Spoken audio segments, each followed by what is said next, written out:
guys, welcome back to my channel. It's me, Marijo, for today's video. Yung pa rin mag-vlog tayo kasi alam ko naman kasi na yun na nga, minsan na ako nag-upload ng mga videos kasi nga I am busy. At nag-study pa ako.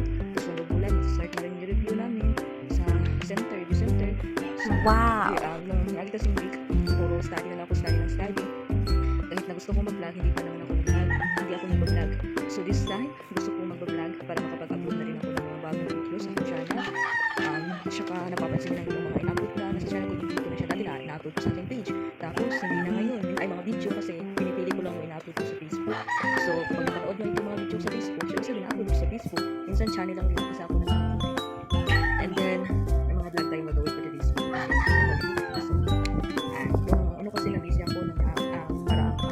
So, hindi na ako nakapag-vlog kasi nag-vlog ko yung mga tahi or ano, mananangin. So, syempre, admission din ganyan. So, pinabilisan ko yung cup sa graduation kasi magagamit mo na. Natapos ko yung graduation na nabili ng cup na kalo. So, hindi na naisipan ko din mag-vlog kasi hindi na ako magaling mag-upload.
a day, breakfast, lunch, at saka dinner. So, start na bukas from breakfast.